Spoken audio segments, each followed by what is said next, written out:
Well, the opposition has always been like this whenever we have a program, whether it's local or on the international stage.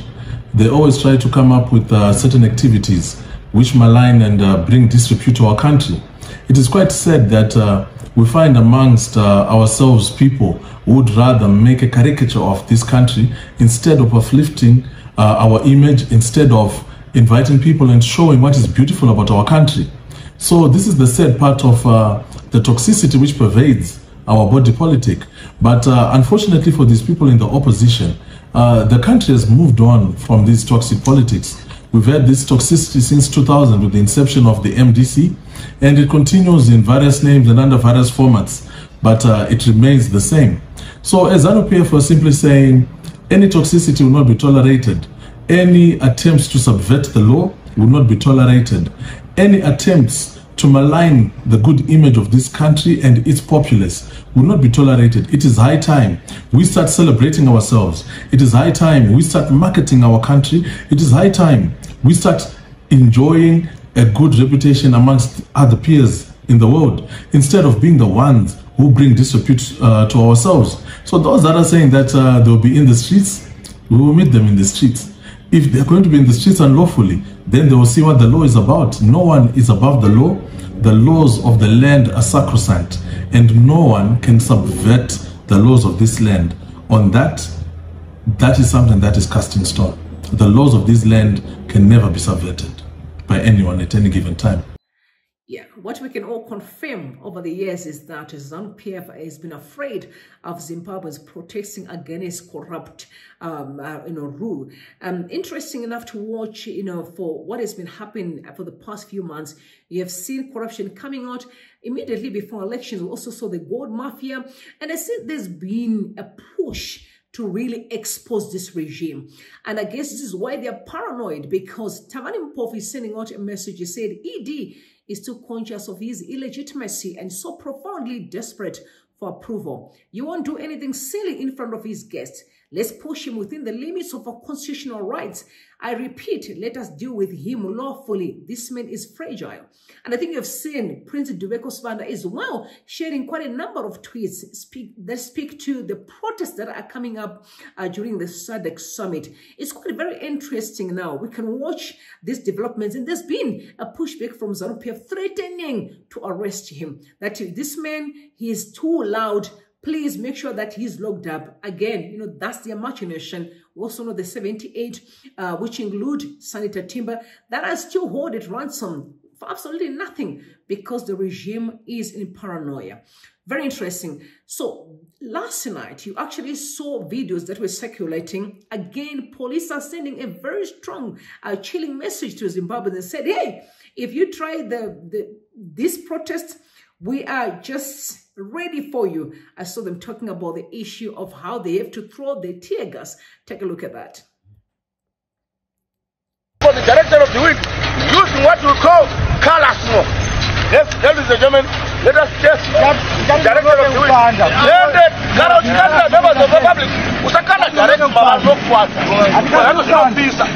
Zvimwe zvacho zvinopisa usakana directly kumukuru kana kuti ku-members of the public. Unokanda Samuel akazokanda. But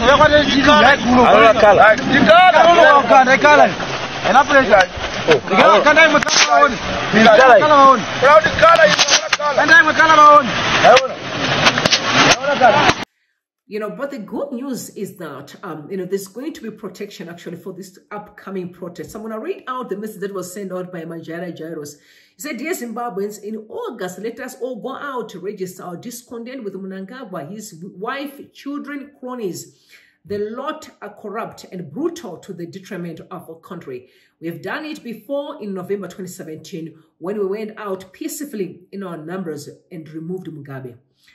Compatriots, fear not. No one will lose their life. The army will protect us, including the police, just as they did in 2017. They are not daft.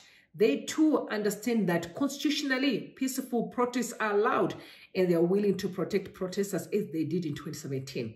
Like I once said, the circumstances that led to Mugabe's ousting in 2017 are more evident, serious than they were then. Mnangagwa is surrounded by lethal crooks who are not afraid to steal in your face, brag about it, Look how extravagant they are.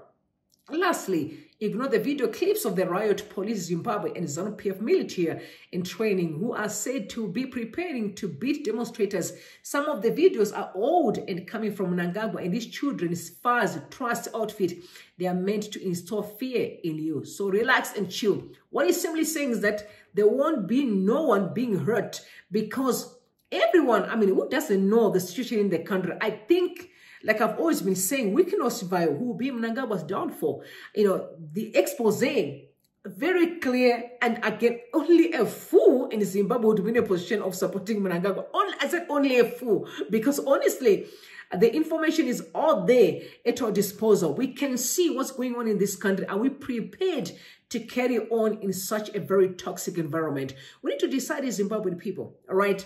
Look what's going on. I've told you what's going on in Venezuela, where police are removing their uniforms and head on with the corrupt regime and say, no, we are Venezuelans. Before we talk about, you know, being in the Air Force or being in the army or the police force, we need to understand that we need to stand for principle. That's what we need to do now in the Zimbabwean context. Standing by the principle. We know we had a past fraudulent election.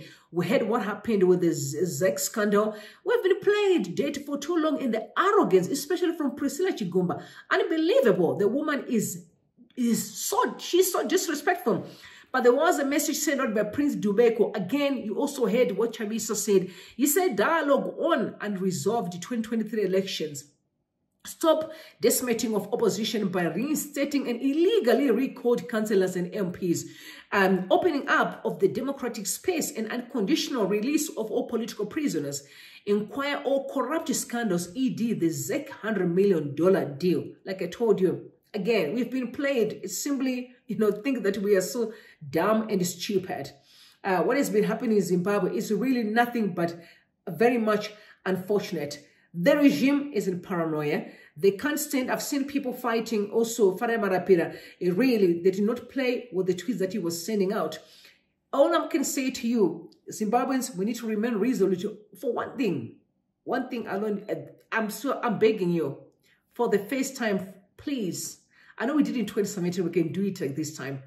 We cannot have a nation that is so dysfunctional, where crooks are being honored instead of the citizens who are doing right, where illegally, you know, appointed people can break the way that they do. You look at the likes of Songezo Shamango, you know, that debacle. We can't just let it slide. We must come together and make sure at least we stand for what's right. What's right for every Zimbabwean. I also love the fact that there's already fight within the camps of ZANU-PF. Very important, because that will on its own help us at least be able to champion together. Like I said, let's remove all these political parties and really say, us as a Zimbabwean people, we simply want a nation that is functioning for everyone. Correctly going forward. And we own up all those mistakes that we've made and assist with an agenda to correct them. But one can't weaponize those to try and justify ZANU's illegal, violent, sadistic capture of the opposition through willing tools because of trinkets and trappings of power. The question on SADC, I told you when I was talking about building a critical mass helps such regional bodies to ensure that when SADC brings its report, what are the ordinary Zimbabweans saying about their own destiny?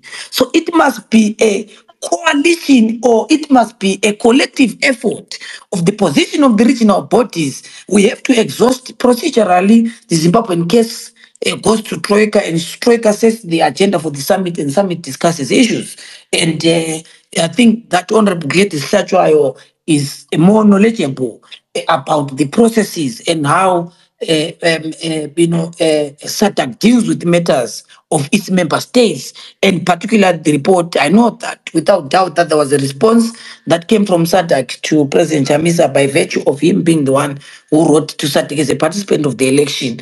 But the presidency... is it something, that happened, recently? Because according to that letter, he was waiting for a reply. So are you saying that a reply came now, the second one? Yeah, there was a response that was fitting into what SADC has to be doing, but that's a remit that the presidents will have to speak on, so that I don't deviate from my core understanding of the question about the role of SADC, but I believe that it must be complemented, and I've said this publicly, and I've said today that everyone who's worried about Zimbabwe, for example, we have been to South Africa, we know the views of the African nation away from the propaganda that some of these low-ranking politicians in ZANU would want to say about ANC's position on ZANU-PF and Zimbabwe in particular. We know their position. Zimbabwe is not a foreign policy issue to South Africa. It is a domestic issue. You get the point. So we know, and we've had conversation about how ANC thinks about the problems in Zimbabwe from its historical contribution and role in Zimbabwe's challenges of transitions. So it's important to have that understanding. But at the end of the day, the power must reside with the people of Zimbabwe to decide, for us as Zimbabweans to decide our destiny and collective effort. So For me, are you also saying that, there's this issue about, protests in the coming, I think, in August. So what is the position there? You as an organization, I don't know which organization now, because I meant, to ask you as well about, the Blue Movement, what is going on. But, what is the position vis-a-vis, that point whereby, there are people that are saying they're going to be, demonstrating during the SADC, summit? Look, the question on whether people want to demonstrate or not is in the constitution of this country since Section 59. It is provided for by the constitution. It must not be about if the alternative wants to pronounce itself, which it hasn't. And I wouldn't want to pronounce any position because I was speaking my own mind. And I don't have that mandate to speak my mind about, I've spoken my view about how Zimbabweans ought to deal with the questions and how as Zimbabweans, so that I don't seem like I'm not a Zimbabwean, how as a people we ought to deal with the challenges that confront us. I think if Zimbabweans pronounce themselves, I'm not aware of any demonstration as you are speaking about. But I know that the freedom to petition and demonstrate is provided for by the Constitution. And if different organizations want to, whether to process, do procession or anything, they have to pronounce themselves. It's not a secret. It's not, it has to be pronounced. And if organizations ought to pronounce themselves, I'm sure they will. But I know that it is something that is provided for by the Constitution. Let me conclude by thanking fellow Zimbabweans on behalf of the alternative in this country. I want people to understand that we always want people to have an understanding that our struggle is not a one-day wonder. It's a struggle that is protected, that has been facing its own challenges and problems. We ought to forge ahead. I want to thank Zimbabweans, both offline and online. We've continued to support the presidency, the leadership, the stewardship of President Chamisa and the alternative in this country, both in these spaces and offline. Ordinary people bestowed trust on President Chamisa and the CCC, and that is not something that we take for granted. It's something that humbles some of us, but that also gives us a sense of responsibility about how we treat matters of our engagement with the politics in our country. If we get tired, which is understandable, we will tell the Zimbabwean people that, look, for me as Ostalos as an individual, I am tired. President Trangra used to say, "Kana weneta garapa muti, uti wakona mbofamba itozo kutora itahabudzoka." There is no need to undermine the collective struggle because you are tired or you are on your thyroid stage. You also ought to understand that Antonio Gramsci was clear. The old is dying, and it must allow the new to be born. ZANU-PF ought to understand. We respect their contribution to the liberation project, but the transformational struggle is in our shoulders, and we'll prosecute it without fear or favor. So those who differ within and without ought to understand that that is a struggle that some of us are committed to. And we know, and we've always said to younger people, we are also going to leave the stage at some point. We've been taught a culture of transitions as a people. We can't be there forever. We have to lay a ground for others. We ought to understand that we're not going to be heroes of, I don't know what the next generation struggle is all about. Maybe they're going to be struggle about animal rights and other things. But we have to understand that, look, comrades, we have taken you from here. These are the lessons. Carry forward. That's what a struggle is all about. We retire, we go to the academy and celebrate with our kids. That's what some of us desire, because politics must not be a career choice, but it must be, as President Tsvangai would say, born out of a burning desire to see change in our country, and there's a patriotic necessity. Right. And I want to also say, Zimbabweans, all of you have a role to play. Never let anyone undermine your role, whether you are in Zimbabwe on the ground or you are online. All of us contribute progressively and together to the development of our country. Yes, we hold differences. Yes, we might not agree in some of the tactics and strategies, but our collective agenda as a people is to see change. And that change, we have no doubt that under the stewardship of President Chamisa, Zimbabwe's political crusader with a motion vision, we're going to economically liberate our people and change their concrete lives. Thank you very much. All right. Okay, tell me what you think, guys, in the comment section. You know what? I can't wait to hear what you guys think. I love you so much and have a good one. May God bless you and may God bless Zimbabwe. Bye for now.